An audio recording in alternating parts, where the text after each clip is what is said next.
una enfermedad.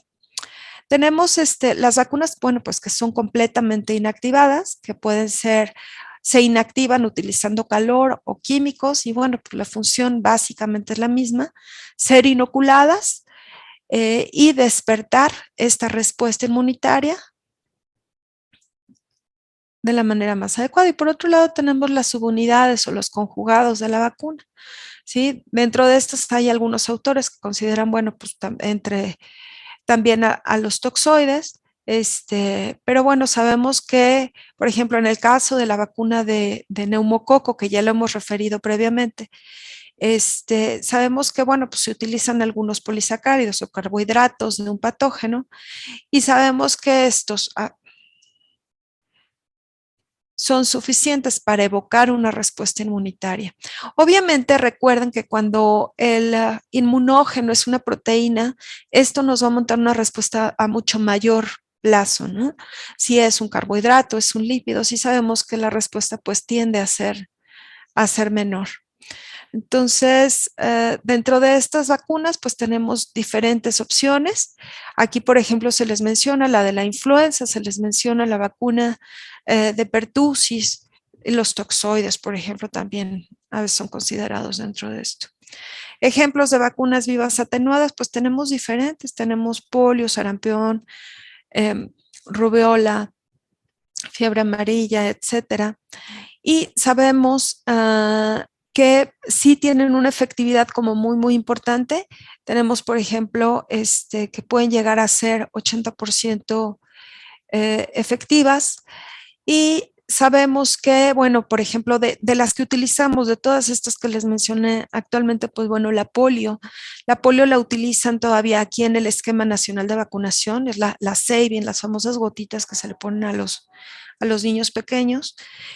Pero pues sí, uno de los riesgos que puedan tener estas vacunas es que son atenuadas efectivamente, pero sí pueden llegar a generar cierto grado de enfermedad. Entonces, ustedes siempre deben de estar como muy atentos en cuanto a pacientes a los que les represente más riesgo este tipo de vacunas. Por ejemplo, pacientes que están con algún grado de inmunosupresión, que pueda ser inmunosupresión por algún tipo de enfermedad o por el uso de determinados medicamentos. Entonces, ustedes siempre antes de vacunar a un paciente con este tipo de vacunas, es muy, muy importante que le pregunten al paciente acerca del uso de medicamentos o acerca de la presencia de alguna enfermedad, porque si ustedes no interrogan adecuadamente esta situación, pueden inducir enfermedad en algún paciente, ¿sí? Entonces, pues yo a veces les comento lo que a mí en lo personal me pasó en el internado, me dio varicela, a mí no me había dado varicela. Y recuerdo que comenzó la campaña de vacunación contra rubiola. Y me acuerdo perfectamente que digo, en ese tiempo yo hay muchas cosas que todavía no estaba tan alerta, pero me acuerdo claramente que le comenté a la enfermera que tenía 2 meses que me había dado varicela, me vacunan y bueno, me da rubiola. Entonces, sí es muy importante que ustedes interroguen a los pacientes. Entonces, acuérdense, polio, sarampión, paperas, rubiola, fiebre amarilla, varicela, hepatitis A. Hay que tener mucho cuidado porque sí son vacunas de mucho mayor riesgo. ¿De acuerdo?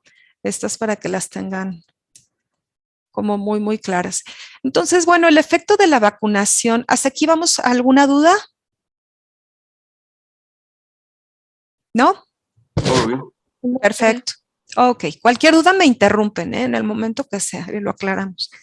Entonces, fíjense cómo ha influido la vacunación en diferentes enfermedades. Aquí les pongo el ejemplo de poliomielitis, sarampión, rubiola, paperas. Cómo ha sido tan importante y tan determinante en la erradicación de las enfermedades. Entonces, gracias a la vacunación, bueno, pues la viruela se erradicó. La poliomielitis, pues prácticamente se ha considerado pues ya de las enfermedades que están en erradicación. Y vamos maravilloso con el sarampión. Ahorita más adelante les voy a enseñar las estadísticas que son escalofriantes escalofriantes. Se supone que, según lo que tenía establecido la Organización Mundial de la Salud, pues bueno, el sarampión ya lo hubiéramos tenido que tener erradicado a fines del siglo pasado. Desgraciadamente, por todas estas políticas de antivacunas, pues no hemos podido erradicarlo y sí sabemos que es una enfermedad que puede llegar a ser mortal. La rubiola también, afortunadamente, pues va siendo erradicada igual que las paperas, ¿no? Entonces, fíjense, recuerden esta gráfica en donde, bueno, se decía que para fines del siglo pasado sarampión ya podía haber sido considerado como una enfermedad de la historia, pero miren qué triste ha pasado aquí en cuanto a que poco a poco se han ido reportando más y más casos de sarampión. Esto pues por todas estas políticas. Hubo por ahí una corriente muy fuerte a principios de este siglo, a fines del siglo pasado, donde se relacionaba la vacuna de sarampión con el autismo.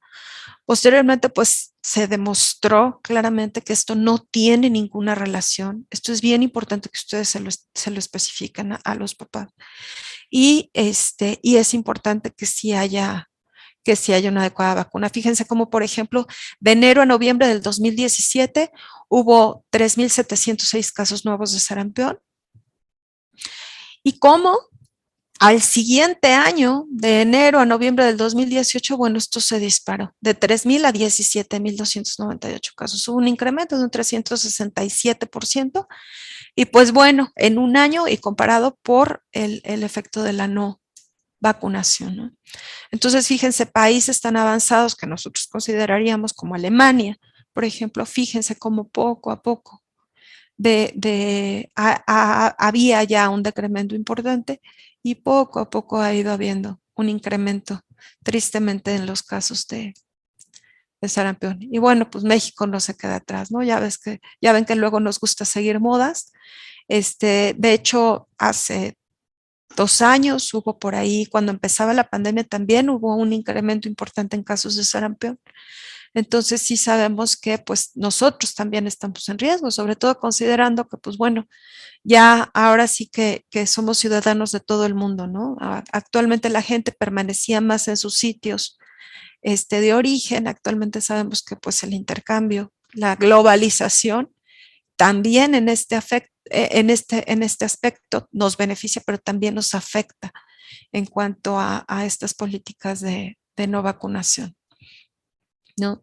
Entonces, pues bueno, o sea, sí, vamos a ver cómo de repente las estadísticas se manejan de una manera muy interesante, pero pues sí, o sea, pueden decir que pues ha habido mejoría en muchas cosas, pero miren aquí qué interesante, o sea, aquí el porcentaje de población vacunada, estamos hablando, que tristemente al paso, incluso en la política de los gobiernos, nos ha venido afectando, o sea, fíjense aquí como 2005, 2006, los porcentajes de vacunación eran muy, muy altos en cuanto al porcentaje de distritos.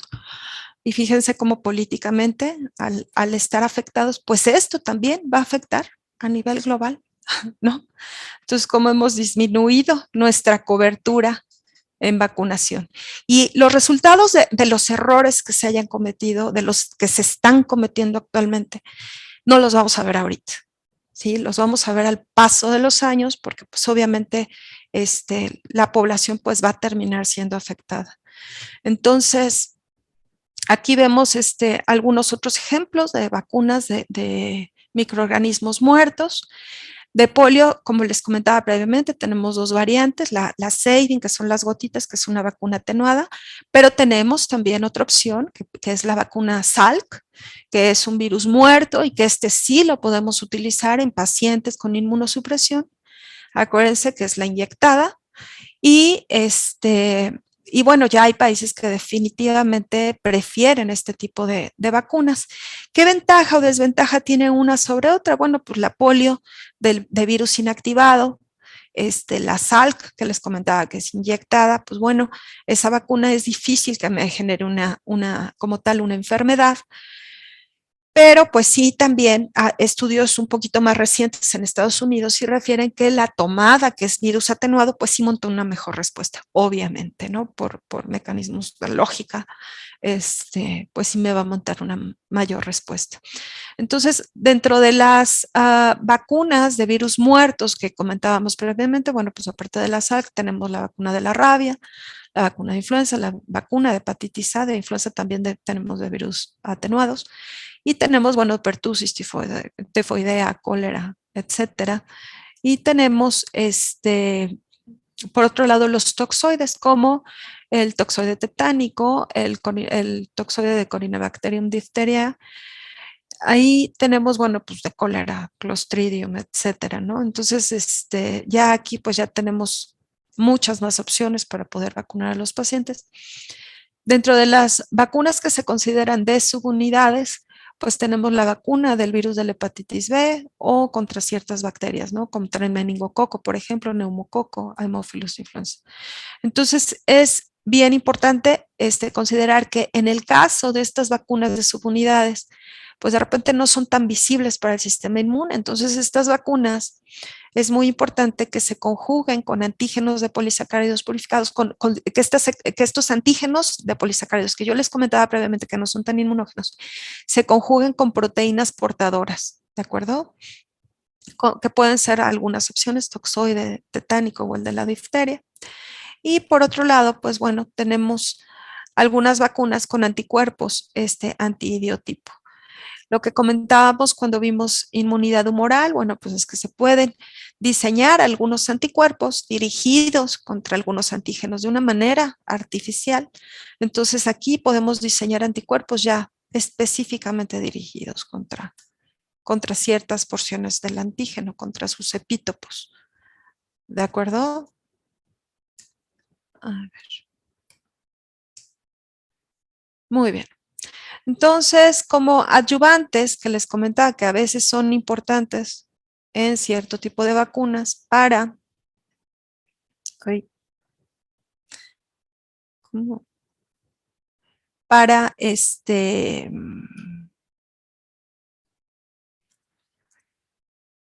para poder generar más inmunogenicidad. Entonces tenemos diferentes sales inorgánicas, algunos sistemas de liberación, algunos productos bacterianos y algunos mediadores, ¿no? Naturales que nos pueden ayudar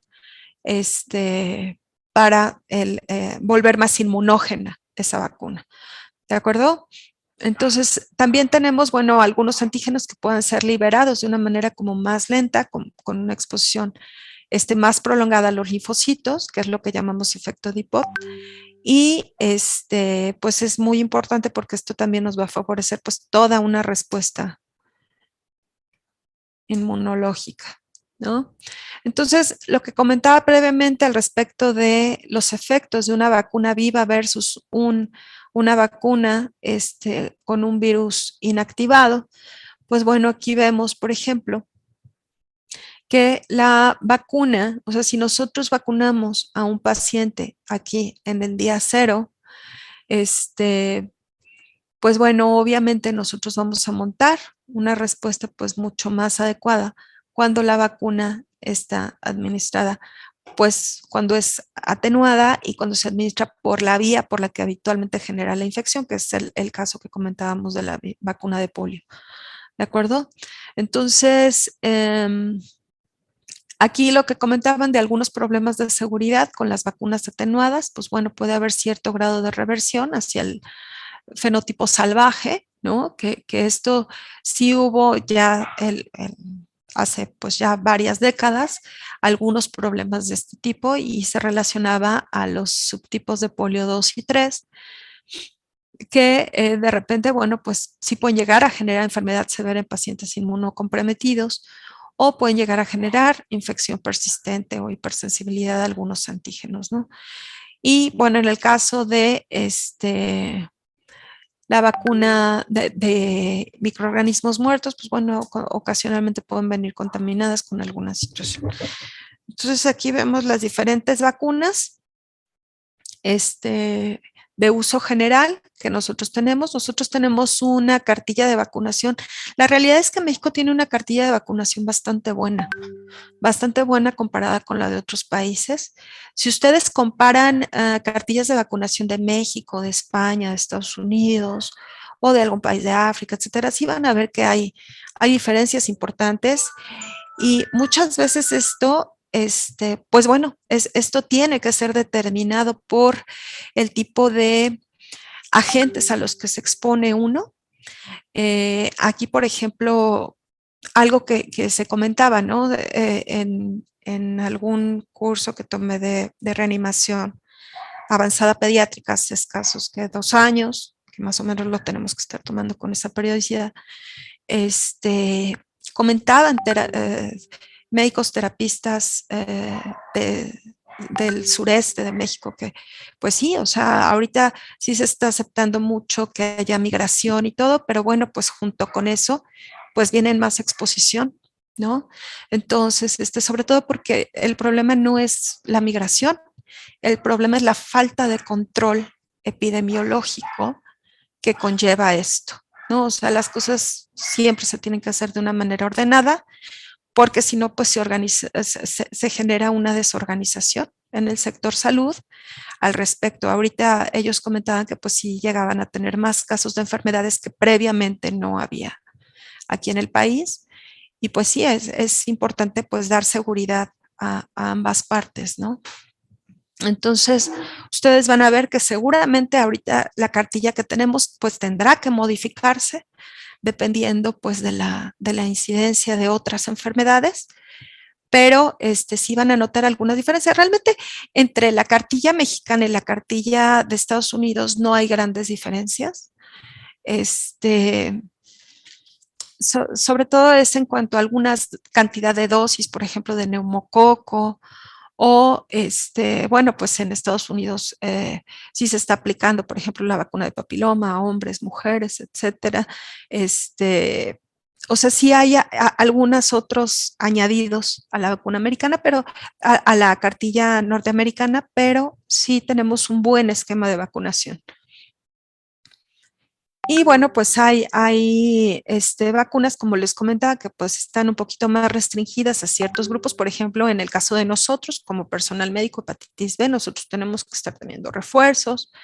Este, Igual, bueno, pues hay algunas otras que sí requerimos, por ejemplo, tétanos, etcétera, dependiendo del tipo de profesión.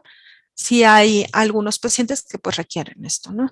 Entonces, por ejemplo, gente que viaja, pues bueno, dependiendo del país al que viaje, hubo por este incremento en la incidencia de sarampión, que incluso en dentro de algunas restricciones para ingresar a países, por ejemplo, en Europa, se pedía un refuerzo de vacuna de sarampión por el incremento que hubo de casos, ¿no?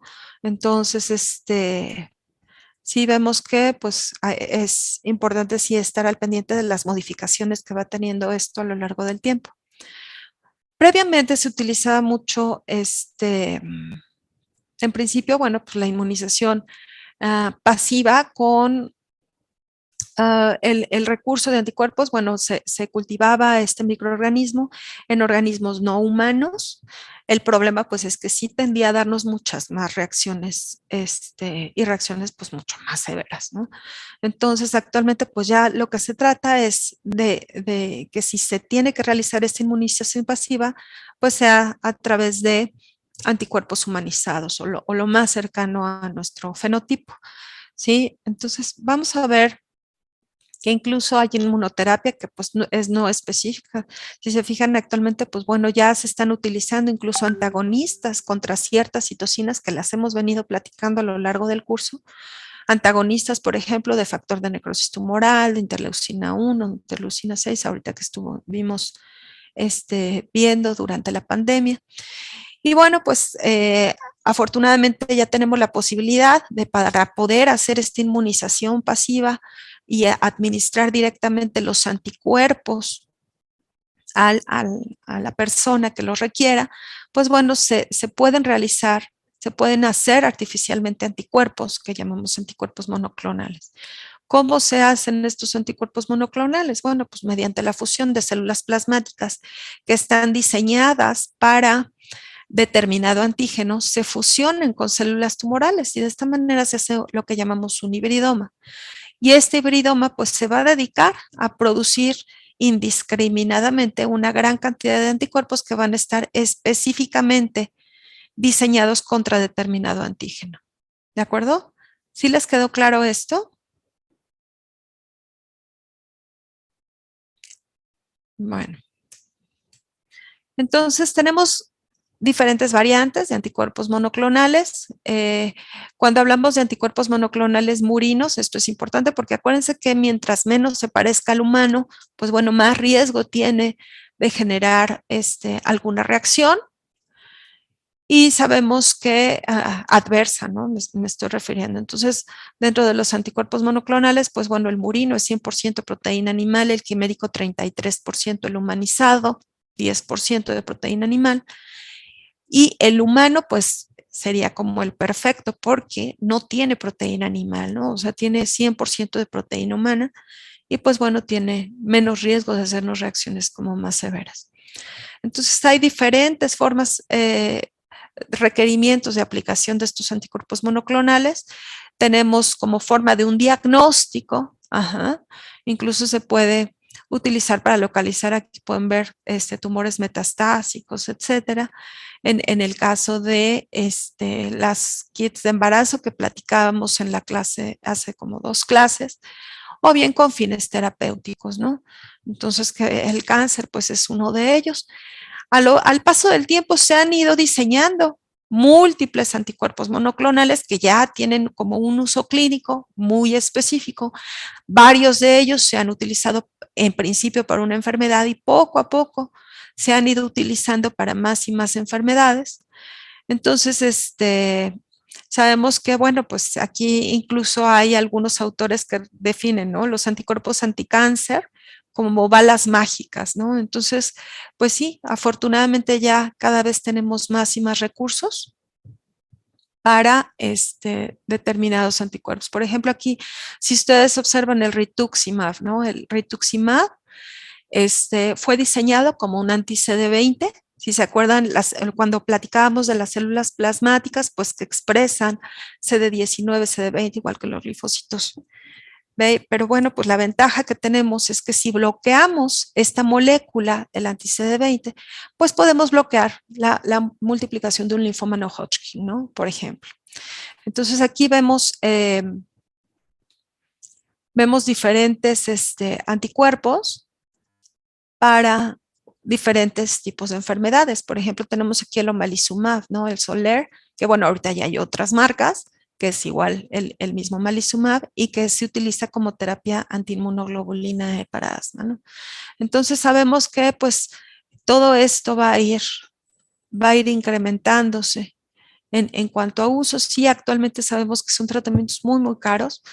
Pues sí, muchas veces cuando se aplican, pues tienen que ser subrogados por un seguro de gastos médicos, porque sí son tratamientos pues muy, muy caros. Y si se fijan aquí, bueno, pues tenemos ya algunos anticuerpos monoclonales. Cuando ustedes vean MAB, estamos hablando de un anticuerpo monoclonal.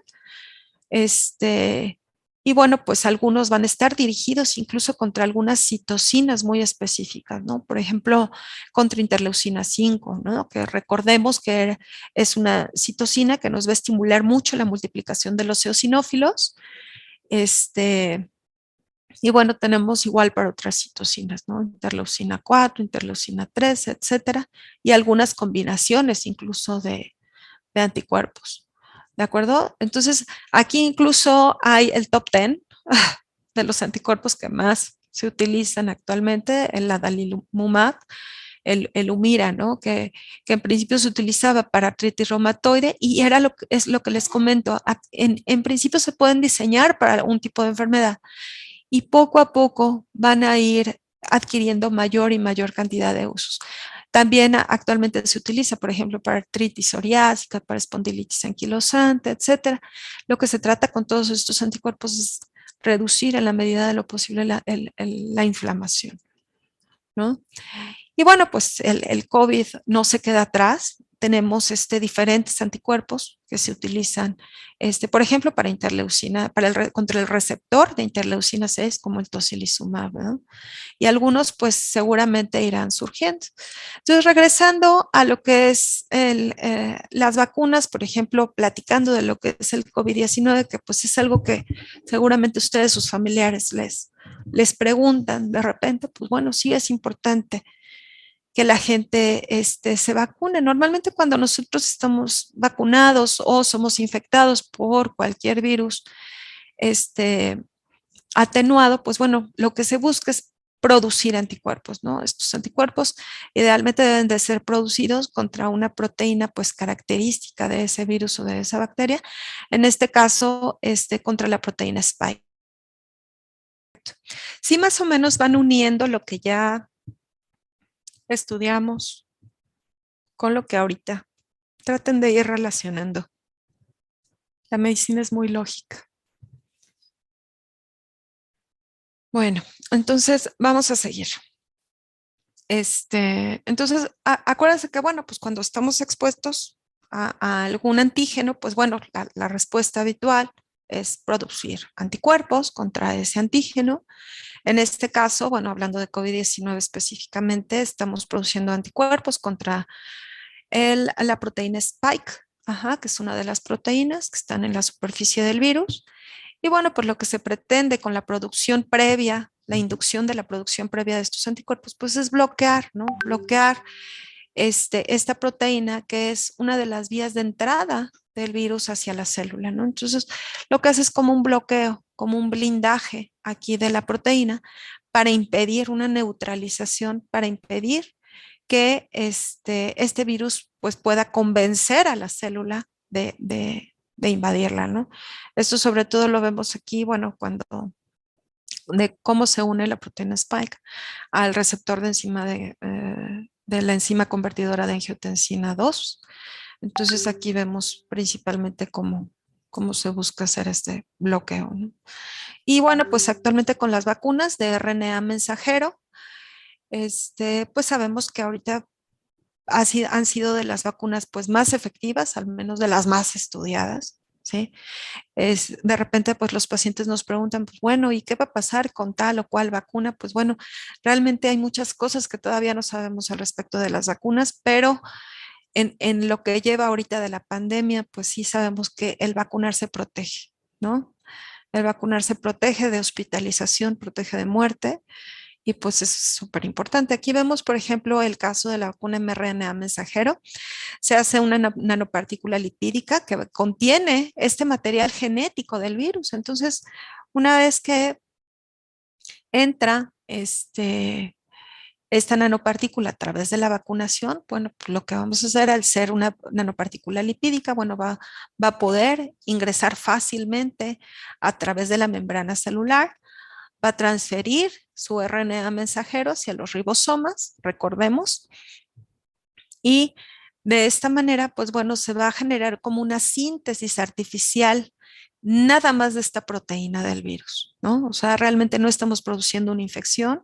No quiere decir que el paciente, si se vacuna, se va a infectar, porque realmente no estamos produciendo el virus, se está produciendo específicamente esa proteína de la cápsida del virus. Entonces, lo que se hace es que se produzca artificialmente es esta proteína Spike, y esta proteína Spike va a ser presentada a través del MHC hacia las células presentadoras de antígeno para que monten una respuesta inmunológica. ¿De acuerdo? Vacunas contra COVID hay muchísimas que van en la carrera, ¿no? ¿Cuántas llegan a la meta? Pues seguramente las menos, pero afortunadamente, pues bueno, cada vez tenemos pues más opciones al respecto. Entonces, esto es en cuanto a vacunación se refiere. ¿Prefieren que sigamos con el otro tema o quieren tener un descanso de unos 5 minutos?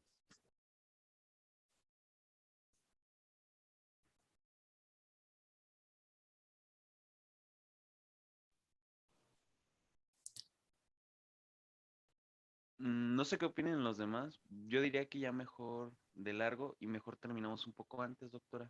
O no sé usted Ex qué opine. sí, ¿no? Yo por mí, perfecto. No, yo también estoy de acuerdo. Mejor continuamos. Excelente. Bueno, entonces vamos a... Doctor, Vamos. ¿la proteína Spike es específicamente para SARS? Pues sí, sí es propiamente de este virus, ¿no? El problema que tenemos con la Spike es que también muta, cambia. Entonces de ahí tenemos pues variantes, ¿no? Entonces es una proteína que es como las de la influenza, ¿no? Que también tienen la neuraminidasa, etcétera, que tienen mutaciones. Entonces, desafortunadamente, pues bueno, no es tan fácil tener una vacuna como tan eficiente por las mutaciones que tiene. Doctora, las variantes del virus que, bueno, se presentaron aquí con el SARS, ¿se deben principalmente a esta proteína Spike o es una mutación en otra parte del virus? Pues sí puede haber diferentes mutaciones. Tenemos diferentes variantes, no solo en esta proteína. Entonces, pues desafortunadamente esto es lo que hace que mira, de hecho, o sea, el problema es que, bueno, hay diferentes coronavirus, ¿no? No es del COVID-19 específicamente, el Spike propiamente, pero, eh, o sea, hay de diferentes coronavirus, tienen este tipo de proteínas y el problema pues es que sí, estos coronavirus pues tienen una facilidad importantísima para mutar. Hay otros antígenos propiamente del virus. De hecho, es por ejemplo lo que vemos también en el caso del HIV, que igual también por eso ha sido tan difícil realizar una vacuna por las mutaciones, porque es un virus que tiene mutaciones muy, muy frecuentemente. Entonces sí se tiene que encontrar como el punto específico para, para poder generar una inmunidad y que sí sea eficiente contra esta variante de virus. ¿Sí? Sí, gracias. Ok. Bueno, entonces vamos a ver.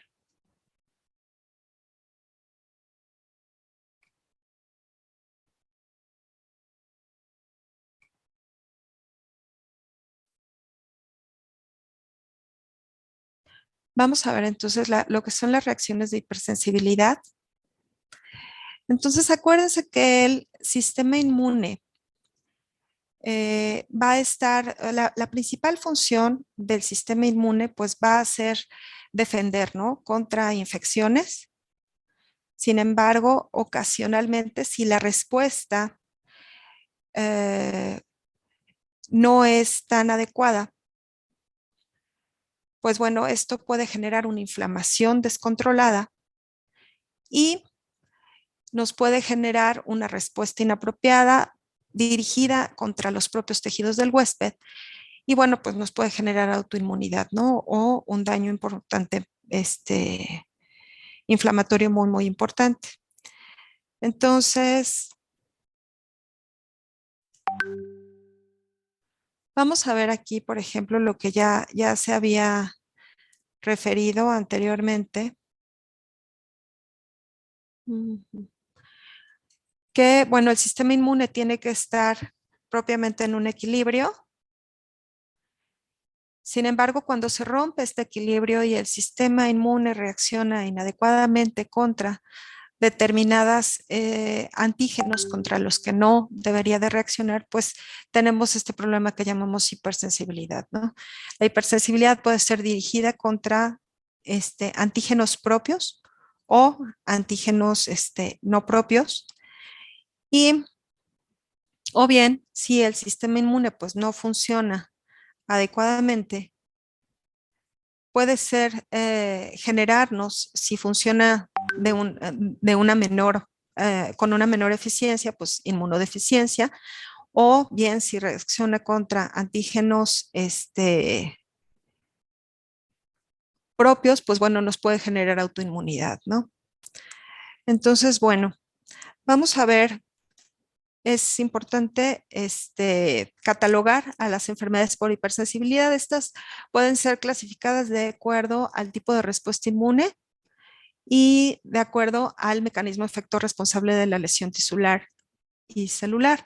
Aquí les voy a poner las dos clasificaciones que se utilizan actualmente para hipersensibilidad. La clasificación más común, que es la de Helly-Combs.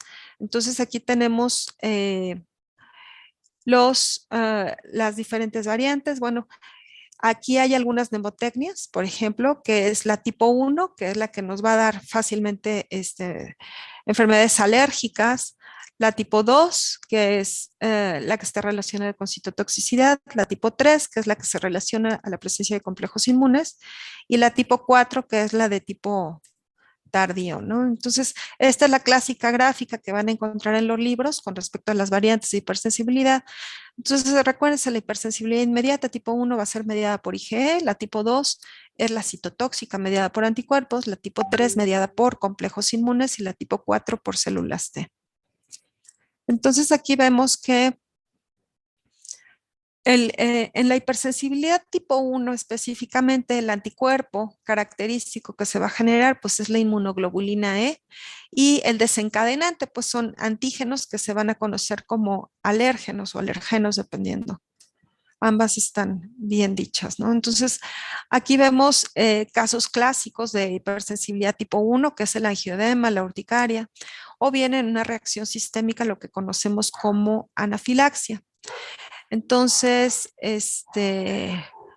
vamos a ver que en el caso, por ejemplo, de la anafilaxia, característicamente, pues vamos a tener síntomas cutáneos, no necesariamente, pero sí el 90% de los casos se asocian a síntomas cutáneos asociados a síntomas respiratorios, cardiovasculares, gastrointestinales, que serían dentro de los más comunes. Y sabemos que tenemos diferentes fases dentro de esta hipersensibilidad. La tipo 1, que es la fase de sensibilización, que es cuando hay la exposición al antígeno por primera vez. La fase 2, que se pudiera dividir en una fase temprana y en una fase tardía.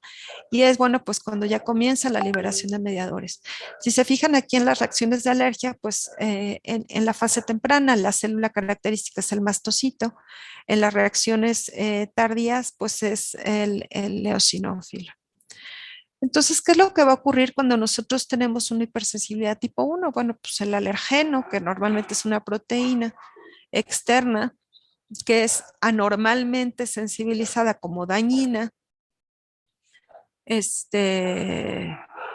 va a entrar en contacto, por ejemplo, con las células B, se va a producir una gran cantidad de inmunoglobulina E.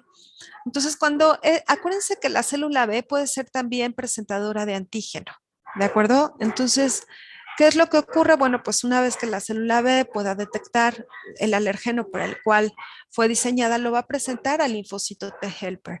Este le va a ayudar a hacer un switcheo a esta célula B para la producción de anticuerpos. Esta célula B, una vez que tiene este contacto con el linfocito T, puede cambiar en dos formas. Una, volverse célula de memoria o la otra célula plasmática productora de anticuerpos.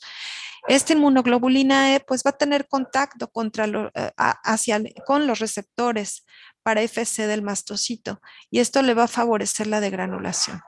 Tenemos diferentes variantes dentro de estos gránulos. Pero en cuanto a la clínica, pues bueno, ¿qué es lo que vamos a hacer? Con la liberación de todos estos mediadores vasoactivos que va a liberar el mastocito, pues bueno, vamos a tener diferentes puntos de acción, por ejemplo, a nivel del músculo liso, por ejemplo, bronquial, pues va a haber una contracción de ese músculo liso, va a generar una broncoconstricción, que es lo que nosotros hemos traducido, por ejemplo, en los pacientes asmáticos. Podemos ver a nivel de los vasos sanguíneos una vasodilatación, a nivel de las glándulas mucosas un incremento en la producción de muco, de las plaquetas. Vamos a ver también una multiplicación de las plaquetas con liberación de mediadores inflamatorios. Podemos ver también la estimulación de terminales nerviosas a nivel del bronquio. Es a veces por lo que a veces los pacientes les van a referir es que es alérgico al frío o es alérgico a los cambios de temperatura. Eso es algo que refieren frecuentemente los pacientes. ¿Y qué es lo que ocurre? Bueno, pues cuando existe este mecanismo de hipersensibilidad de manera continua y es persistente, bueno, continua y de manera crónica más bien, vamos a ver que el, las mucosas, sobre todo a nivel bronquial, pues van a estar inflamadas y en algunos puntos pues van a estar discontinuas y estas terminales nerviosas van a estar más expuestas. Entonces es más fácil que sobre una vía respiratoria que ya de por sí está inflamada por algún tipo de alergia, por ejemplo, al haber esta discontinuación de la mucosa, pues estas terminaciones nerviosas estén mucho más expuestas y sean más fácilmente estimulables por el frío, por el ejercicio, etcétera. ¿De acuerdo? Y bueno, también estas aminas vasoactivas me van a favorecer la estimulación de los eosinófilos, que son los que comentábamos previamente, que forman parte de esta fase tardía de la inflamación y la hipersensibilidad tipo 1. Entonces, acuérdense que estos linfocitos que yo comentaba en esta diapositiva previamente, que me van a inducir a esta célula B para producir anticuerpos IgE, pues también se van a diferenciar dependiendo de pues las citocinas que tengan alrededor, ¿no? Entonces, aquí vemos que los linfocitos que característicamente nos dan reacciones alérgicas son los linfocitos TH2, que van a ser productores y también blanco para la interleucina 4, que nos va a favorecer que continúe este tipo de respuesta. ¿Sí? También tienen la posibilidad de producir interleucina 5, que va a estimular a los eosinófilos o bien producir otras interleucinas para favorecer la mayor producción de inmunoglobulinas. ¿Cuáles son los principales generadores de la hipersensibilidad tipo 1? Pues son diferentes alergenos. Estos son los que consideramos como antígenos no parasitarios. Acuérdense que el eosinófilo es estimulado por los parásitos, principalmente por los helmintos, pero los alergenos son capaces de estimular respuestas de hipersensibilidad en individuos alérgicos, ¿no? Entonces, dentro de estos alergenos tenemos proteínas, tenemos pólenes de plantas, medicamentos, alimentos, productos de determinado tipo de insectos, esporas de hongos, etcétera, o caspas, ¿no? Caspas o pelo de animales. Entonces, es importante que existe el estímulo para que se genere la respuesta, pero también la parte genética es indispensable. Entonces, sabemos que para que se genere la atopia, pues debe de haber una predisposición hereditaria para desarrollar reacciones de hipersensibilidad contra ciertos antígenos. Sí, ya hay varios genes que se han relacionado a esto, pero pues seguimos en la búsqueda. Lo que se trataría idealmente en un futuro es tratar de hacer una modificación genética antes de que se exprese la enfermedad. Entonces, recordemos la inmunoglobulina E cuando vimos lo que son los anticuerpos, que circula como un anticuerpo bivalente y que se encuentra normalmente en menos de un picogramo por mililitro y podemos hacer pues ciertos cambios. Dentro de las células, pues la característica en la fase inmediata, pues son los mastocitos, también los basófilos. Y sabemos que estos mastocitos pues van a tener una gran cantidad de gránulos que van a tener diferentes enzimas, diferentes sustancias vasoactivas para poder actuar. ¿Sí? Muchas veces, bueno, vamos a ver que sí van a tener diferentes receptores aquí dentro de la membrana y cuando tienen contacto con dos IgEs se produce lo que llamamos un entrecruzamiento. Este entrecruzamiento nos va a favorecer la secreción de contenido de gránulos preformados, nos va a favorecer la síntesis y secreción de mediadores lipídicos como pues bueno, tenemos los leucotrienos, por ejemplo, síntesis y secreción de citocinas. ¿Sí? Y bueno, vemos aquí los receptores para esta inmunoglobulina E que les comentaba anteriormente. El mastocito tiene una gran cantidad de estos receptores y vemos que van a estar ligados a sus dominios transmembrana, que bueno, en general todo esto conforma el receptor, y una vez que exista el estímulo adecuado, se va a generar una respuesta, una cascada de mediadores a nivel intracelular, ¿sí? Y bueno, vamos a ver qué de estas cascadas, pues bueno, lo que se busca es tener algún efecto sobre la producción de otros mediadores y de estas citocinas. ¿De acuerdo? Muy bien. Sí, doctora. Ok, entonces dentro de los mediadores, pues tenemos algunos mediadores preformados. Los gránulos pueden tener mediadores lipídicos, que los que comentábamos, los leucotrienos. Si ustedes recuerdan, pues tenemos diferentes medicamentos para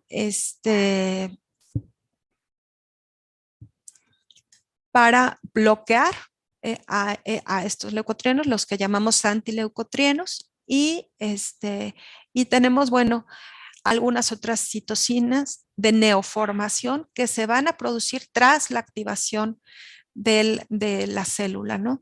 Entonces aquí tenemos, bueno, dentro de los preformados, la característica es la histamina. Fíjense qué es lo que va a hacer la histamina. Va a aumentar la permeabilidad vascular y va a estimular la contracción de los miocitos, de las células musculares lisas. Entonces, cuando nosotros a un paciente con una alergia le administramos antihistamínicos, pues básicamente lo que nosotros estamos tratando de generar es esto, o sea, tratando de bloquear este incremento de permeabilidad vascular y estamos tratando de evitar esta contracción de músculo liso, ¿no? Entonces, tenemos, bueno, que saber. Entonces, aquí, por ejemplo, vemos que todas estas mediadores que habíamos comentado previamente, pues bueno, vamos a tener diferentes efectos. Pueden ser síntomas sistémicos, que es lo que conocemos como anafilaxia, que era lo que comentábamos previamente, o bien tenemos los síntomas localizados, ¿no? Como lo que sabemos que puede ser la rinitis alérgica, el asma, la alergia alimentaria, la dermatitis atópica. Entonces, aquí vemos cómo, bueno, podemos tener uno o varios síntomas relacionados a esto. ¿Cómo podemos nosotros diagnosticar estas enfermedades alérgicas? Bueno, hay diferentes formas de diagnosticarla mediante pruebas in vivo o pruebas in vitro. Pruebas in vivo serían como las pruebas, lo que aquí les pongo como test en piel, que pueden ser intradérmicas o por prick, que es como por punción. Anteriormente, ya les estoy diciendo, hace 20, 25 años se utilizaban mucho las intradérmicas, realmente, o las subcutáneas. Desafortunadamente todavía hay algunos lugares donde las siguen utilizando. Ya no se prefieren mucho porque pues sí tienden a dar más efectos, digamos, secundarios, muchos más efectos secundarios, pero aparte también tienden a darnos muchos más falsos positivos. Actualmente lo que se utilizan, porque ya tenemos también los antígenos adecuados, pues son las pruebas por prick, que es mediante una punción, o bien las pruebas in vitro, que es a través de la determinación de IgE específica a ciertos antígenos que, bueno, se solicitan, ¿no? Por otro lado, tenemos las pruebas de parche. Sabemos que la mayoría de las enfermedades no tiene un solo tipo de hipersensibilidad. Algunas comparten diferentes variantes de hipersensibilidad, por ejemplo, de la dermatitis atópica que tiene hipersensibilidad tipo 1 y tipo 4. Entonces, en este tipo de pacientes se utilizan pruebas de parche. Se deja un parche colocado sobre la piel durante un lapso de 48 horas y posteriormente se retira el parche y se lee a las 48 y a las 72 horas. Y bueno, pues ya tenemos catalogado los niveles de reacción que se puede generar. Cuando nosotros, los alérgicos, ustedes van a ver que, bueno, pues se aplica vacuna, lo que se busca es reducir la producción de inmunoglobulina E e incrementar la producción de inmunoglobulina G, que, bueno, pues ya no son anticuerpos que nos van a generar estas reacciones alérgicas. Eso es en cuanto a hipersensibilidad tipo 1. Cuando hablamos de hipersensibilidad tipo 2, estamos hablando de la hipersensibilidad citotóxica. Vamos a ver que anteriormente así se clasificaba nada más como hipersensibilidad citotóxica y ahorita estamos viendo diferentes mecanismos dentro de este tipo de hipersensibilidad. Y bueno, hay que considerar esto porque es muy importante. En esta reacción los anticuerpos preformados, especialmente IgG o IgM, se unen a antígenos de la superficie celular o de la matriz extracelular y por lo mismo le van a causar una destrucción. ¿De acuerdo? Entonces aquí vemos que la destrucción, bueno, puede ser generada por estas células natural killer o bien por complemento. Entonces tenemos tres principales mecanismos de citotoxicidad. Una que puede ser a través de reclutamiento de otras células, citotoxicidad celular. Por ejemplo, que son las células, las natural killer, ¿no? Que son las que van a ser como los mediadores para la destrucción de esta célula. O bien por activación directa del complemento, que ya sabemos cuáles son los mecanismos de daño por el complemento, o bien por la interferencia de las funciones celulares normales, ya sea como por bloqueo de la función de la célula o por incremento en la activación de esta célula. Entonces, ahorita les voy a presentar diferentes ejemplos. Aquí vemos algo que me preguntaban en la clase pasada, por eso les puse aquí esta diapositiva, las diferencias entre las células de citotóxicas y las natural killers. Si se fijan aquí, bueno, pues las natural killer, pues es lo que actualmente se conoce como parte de los linfocitos innatos. ¿Sí? Las natural killer son citotóxicas, efectivamente, que les dije, sí son citotóxicas ambas, pero la diferencia es que la natural killer no es específica al antígeno, ¿de acuerdo? Y su acción no está restringida al MHC. Entonces, estas son células que no me van a generar memoria. A diferencia, digamos que estas se consideran como parte del sistema inmunitario innato. A diferencia de las células de citotóxicas que pues sí, son antígeno específicas, sí su acción se va a estar restringida a la presencia del MHC. Y bueno, va a tomar más tiempo para tener una adecuada acción y sí me va a generar memoria. De hecho, si nosotros vemos el precursor linfoide, la célula madre linfoide, que me va a generar los linfoblastos, pues vemos que de este mismo linfoblasto se van a derivar todas estas. Pero propiamente la natural killer es un linfocito, digamos, pero dentro de este sistema linfoide innato. ¿Sí queda claro? Espero que ese silencio sea así. Ok, bueno, entonces vamos a ver las acciones, las funciones del complemento. El complemento, pues tenemos tres mecanismos principales de acción y es muy importante la acción del complemento en este mecanismo de hipersensibilidad. Entonces puede ser que el complemento directamente genere lisis al microorganismo. Puede ser que favorezca la atracción de diferentes fagocitos al sitio de la inflamación. O bien que genere opsonización, ¿no? Del microorganismo para que este pueda ser fácilmente fagocitado hacia hacia las células, hacia los fagocitos que propiamente ya fueron atraídos al sitio de la inflamación. Entonces, acuérdense que, bueno, pues una vez que se genera un complejo antígeno-anticuerpo, pues una de las primeras vías que podemos tener, pues bueno, son la vía clásica y vemos cómo se va a generar estos poros de membrana que finalmente, pues bueno, lo que nos van a generar es una lisis celular. ¿De acuerdo? Entonces, ¿cómo vamos a estudiar la presencia o no de estas reacciones tipo 2? Bueno, pues utilizan diferentes métodos como las aglutininas, el test de Coombs directo, la prueba cruzada. ¿Por qué es importante pues, conocer estas reacciones de citotoxicidad? Bueno, ustedes se van a, esperemos que no les toque, porque se supone que ya debería de ser algo completamente prevenible, pero es importante siempre, cuando ustedes lleven seguimiento de una mamá, saber el tipo sanguíneo, porque cuando no saben el tipo sanguíneo, pues bueno, puede ocurrir sensibilización hacia ciertos antígenos del bebé. No sé si se acuerdan cuando comentábamos de los tipos sanguíneos.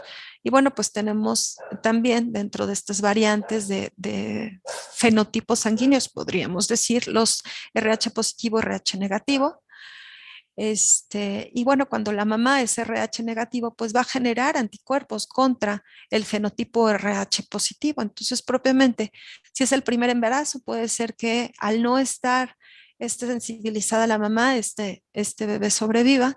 Sin embargo, al momento del parto, de la cesárea, si no hubo una adecuada prevención a través de ciertas vacunas que se aplican, que se llaman antirrogam, para evitar el paso, o más bien la sensibilización de este antígeno del bebé hacia la madre. Entonces, si no se previene esta parte, pues bueno, la madre se sensibiliza a este antígeno RH del bebé y bueno, puede comenzar a producir a través de sus linfocitos B anticuerpos contra este factor RH. Entonces, conforme van avanzando diferentes embarazos, segundo, tercero, etcétera, la mamá que va a producir anticuerpos inmunoglobulina G que sí pueden atravesar perfectamente la placenta, pues bueno, va a afectar diferentes órganos del bebé, ¿no? Entonces le genera lo que conocemos como una enfermedad hemolítica del recién nacido, en donde vemos bebés con daño vascular muy, muy importante, con hepato, esplenomegalia, y pues muchas veces nacen obitados, ¿no? O sea, ya muertos. Entonces tenemos diferentes enfermedades cuyo mecanismo principal de daño es la hipersensibilidad tipo 2. Ejemplos de estos, pues la anemia hemolítica autoinmunitaria, la trombocitopénica, si se fijan, diferentes vasculitis, el Wood-Pasture, fiebre reumática, etcétera. Hay muchos ejemplos. ¿Alguna duda con hipersensibilidad tipo 2? ¿No? Bueno, entonces vamos a pasar a lo que es hipersensibilidad tipo 3. Vemos que los complejos inmunes, característicos también de este tipo de hipersensibilidad, son inmunoglobulina. Doctora, todo bien. Ah, perfecto, gracias. Inmunoglobulina M y G. Y bueno, se considera, para fines prácticos, digamos que también los de tipo 2 pueden ser complejos inmunes, pero para fines prácticos los que consideramos dentro de la literatura como complejos inmunes son aquellos solubles. Entonces, aquí vamos a ver que la hipersensibilidad mediada por complejos inmunes es la tipo 3, porque vamos a encontrar estos complejos IgM y IgG unidos a sus antígenos solubles que no son aclarados directamente de la circulación, por lo cual es fácil que se depositen dentro de la pared de los vasos sanguíneos y que, bueno, pues nos van a generar diferentes efectos dentro de estos, inflamación, trombosis y pues daño tisular. Entonces, la gravedad de la enfermedad, pues sí va a depender mucho de la cantidad de complejos inmunes que se generen, del tamaño de estos complejos inmunes, lo vamos a ver cuando vean nefro. Cuando vean nefro vamos a ver cómo sí repercute mucho el tamaño y la carga del complejo inmune y la ubicación, por ejemplo, en el glomérulo para generarme un síndrome nefrótico versus un síndrome nefrítico, por ejemplo, y el tipo de daño que me va a generar o enfermedades mesangiales. Y bueno, es importante, pues obviamente dependiendo en dónde se depositen estos complejos, pues va a ser la manifestación de la enfermedad, ¿no? Entonces, pues sabemos que estos complejos obviamente al depositarse a nivel vascular, bueno, pues van a favorecer también la llegada de diferentes células inflamatorias, ¿no? Dentro de esta hipersensibilidad tipo 3 se considera dos variantes, la localizada, que es la que conocemos como reacción de Artus, o la generalizada, que es la que conocemos como enfermedad del suero. Entonces, ¿qué es lo que ocurre en la reacción de Artus? Bueno, pues cuando en algún paciente por algunas circunstancias se tiene que estar administrando algún antígeno de manera subcutánea o intradérmica, pues bueno, se inocula el antígeno. Si ese paciente ya está previamente sensibilizado, pues bueno, seguramente va a tener anticuerpos circulantes, los cuales se van a unir al antígeno que fue inoculado, que fue para el que fueron diseñados específicamente. Y bueno, estos complejos inmunes pues me van a favorecer a nivel endotelial, pues la agregación plaquetaria, me van a favorecer también la migración de células inflamatorias al sitio de la inoculación propiamente y pues la degranulación de diferentes mastocitos. Entonces, ¿cómo va a ser la manifestación de la enfermedad, por ejemplo, cuando esta distribución es sistémica o es en diferentes órganos o tejidos? Entonces, obviamente, pues sí, estos complejos inmunes se depositan a nivel del vaso, pues me van a generar lo que conocemos como vasculitis. Si estos complejos se me depositan a nivel articular, pues bueno, me van a favorecer la presencia de artritis, o bien a nivel renal la presencia de nefritis o encefalitis, ¿no? Si se fijan, por ejemplo, hay ciertas enfermedades como el lupus eritematoso sistémico en donde se generan anticuerpos contra el DNA. Entonces, todos estos complejos, pues me generan todas estas expresiones dentro de la misma enfermedad. O sea, el lupus es frecuente que el paciente tenga vasculitis, que tenga artritis, que tenga nefritis en sus diferentes variantes o que tenga manifestaciones neurológicas, psicosis, cefaleas, etcétera. Entonces, es importante, bueno, pues cuando nosotros queremos hacer un diagnóstico de este tipo de hipersensibilidad, pues determinar los complejos inmunes circulantes, cuáles son los que están circulando. Y bueno, también la actividad de la enfermedad o la gravedad de la enfermedad también viene determinado por el consumo de estos factores del complemento, ¿no? Del C3, del C4 o la activación a través del CH50. Entonces, ejemplos de estas enfermedades por hipersensibilidad tipo 3, pues el lupus, la artritis, el Goodpasture. Dentro de las enfermedades farmacológicas, alergia a penicilina y sulfas. En las infecciones, bueno, pues tenemos diferentes expresiones. Y en el caso de la hipersensibilidad mediada por células T o tipo 4, pues bueno, tenemos que es una reacción inmunitaria que va a estar mediada por células T, ¿sí? Puede ser CD4, puede ser CD8. Dentro de esta CD4 consideramos a las TH1 y a las TH17 y el mecanismo es la inflamación, ¿no? La inflamación que pues le puede generar daño al huésped, obviamente. Y bueno, pues vamos a ver que dentro de este tipo de hipersensibilidad la célula efectora final es el macrófago activado o el neutrófilo y sabemos que la respuesta pues es tardía. Entonces aquí vemos como en el caso de la hipersensibilidad tipo 4 podemos tener una inflamación mediada por las citocinas que va a liberar el linfocito, tanto CD4 como CD8 que van a tener su efecto en las células inflamatorias. Aquí vemos el neutrófilo y el macrófago, que bueno, cuando llegan al sitio de la inflamación me van a generar un daño. O bien la que es generada directamente por los linfocitos T, ¿no? Los linfocitos T, CD8 en este caso, que bueno, pues me van a favorecer la liberación de mediadores para generar la muerte celular. Dentro de la hipersensibilidad tipo 4, tenemos variantes en cuanto al mecanismo pues ya más específico y al tiempo de acción. Entonces tenemos, por ejemplo, la dermatitis de contacto, la reacción tipo tuberculina y la reacción tipo granuloma. La dermatitis de contacto normalmente, todas estas requieren pues un tiempo prolongado de exposición al antígeno para despertar la respuesta. Tanto la de contacto como de tuberculina requieren una exposición previa de 2 a 3 días, 48 a 72 horas.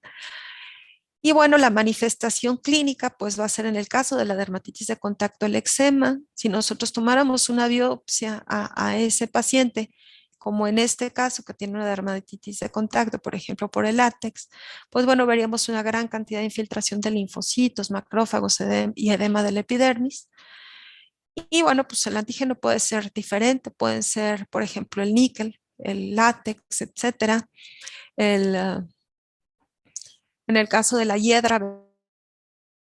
Ok, entonces aquí tenemos, me quedé con la dermatitis de contacto. Entonces, si se fijan, bueno, pues tenemos diferentes características desde el tiempo de reacción hasta la presentación clínica y la causa, ¿no? En el caso de la prueba de tuberculina, que esto lo utilizamos como fines diagnósticos para los pacientes con sospecha de tuberculosis, pues bueno, es algo que nosotros hacemos en el laboratorio. También como inmunólogos lo utilizamos como para valorar la respuesta en cuanto a inmunidad celular se refiere. Entonces lo que se hace es se coloca el PPD y se esperan de 48 a 72 horas para valorar la induración local. Entonces, dependiendo del tamaño, pues ya se define si es o no positiva la reacción.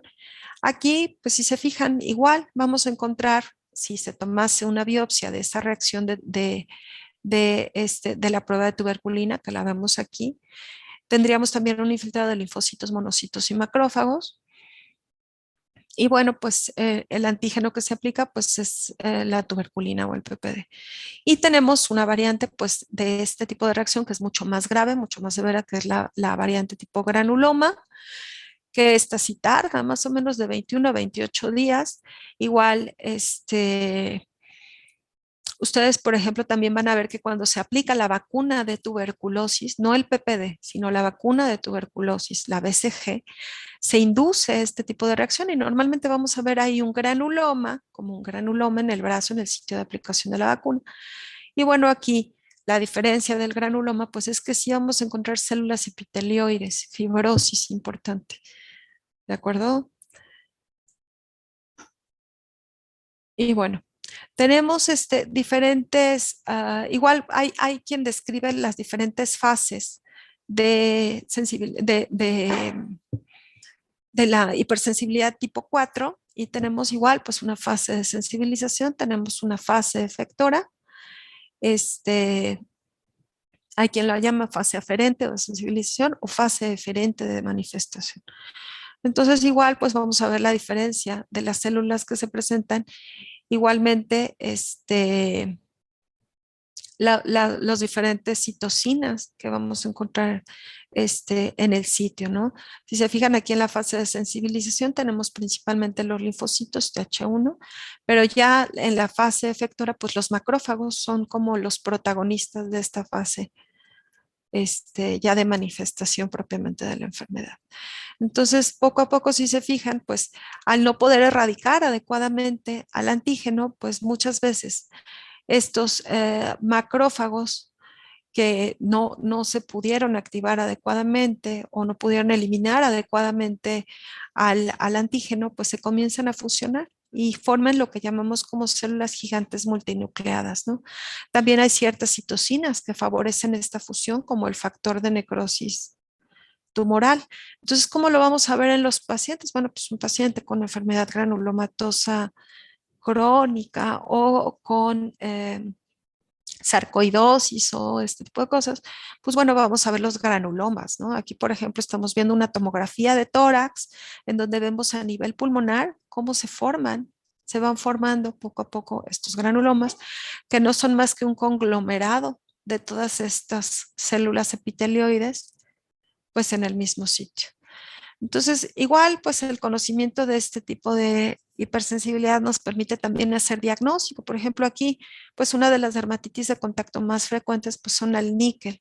El níquel, pues es muy sensibilizante, lo podemos encontrar, bueno, hasta en alimentos, lo podemos encontrar en aditamentos, incluso hasta médicos, ¿no? Entonces es bien importante que este paciente informe cuando tenga este tipo de dermatosis. Digamos que sería una prueba de parche, se deja el parche, cuando se retira a las 48 horas, se vigila, pero a las 72 horas en un paciente con alergia a níquel, si le colocamos un parche para níquel, pues veríamos una reacción parecida a esta. Si se fijan aquí, hay múltiples, bueno, hay eritema, hay múltiples pápulas, incluso aquí daría de repente la sensación de que ya hay presencia de vesículas. Y bueno, pues aquí tenemos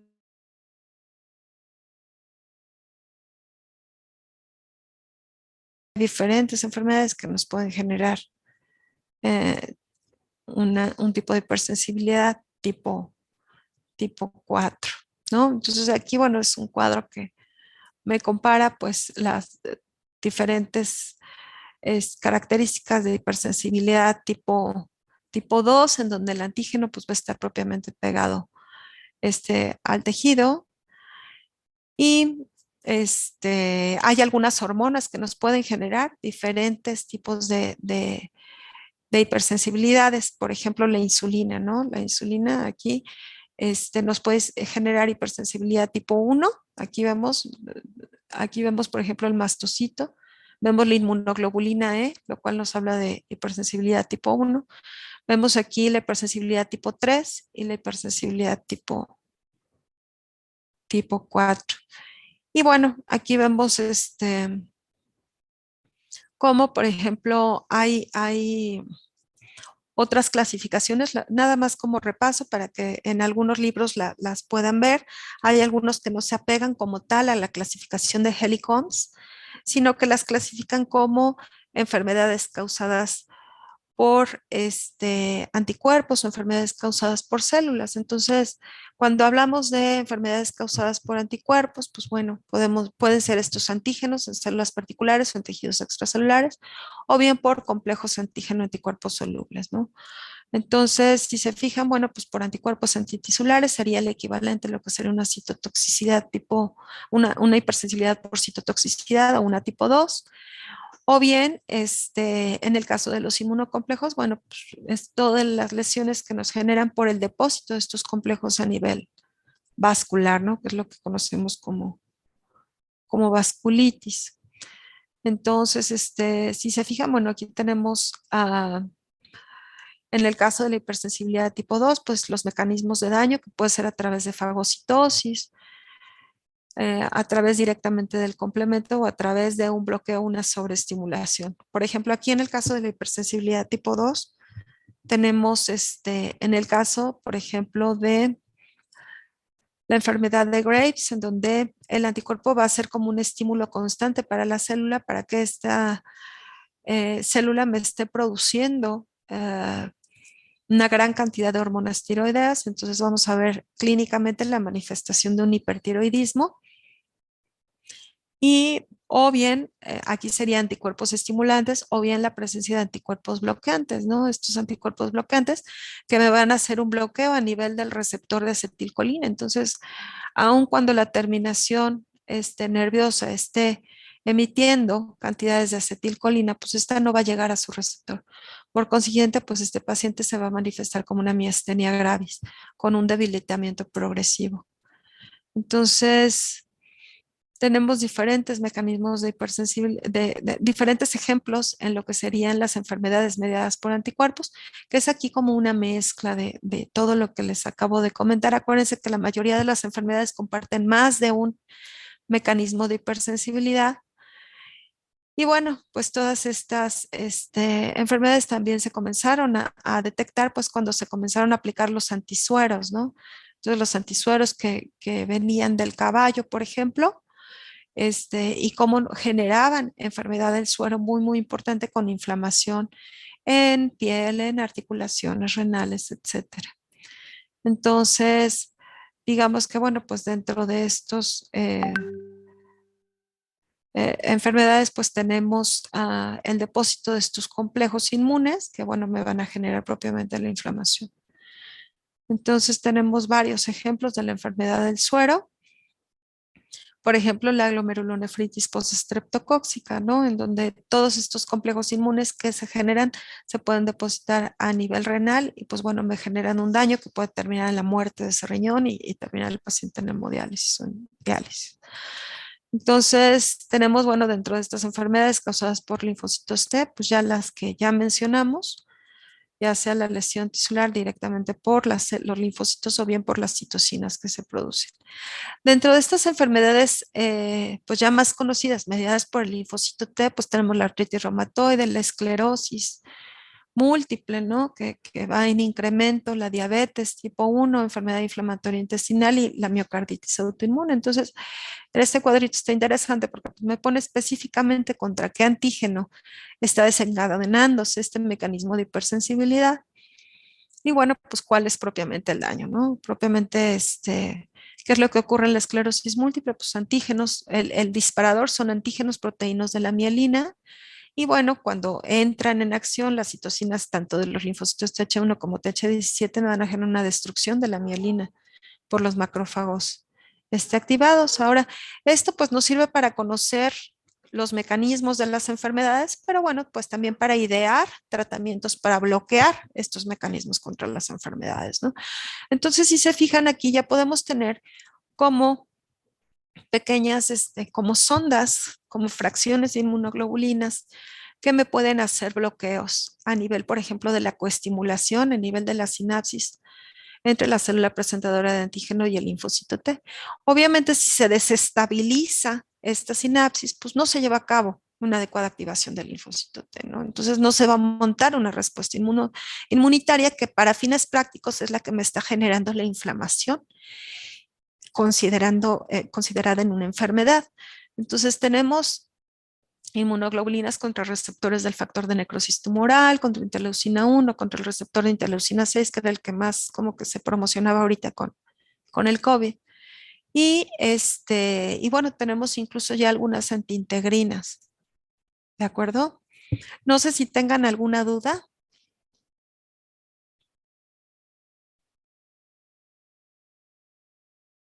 ¿No? No, doctora. Ok.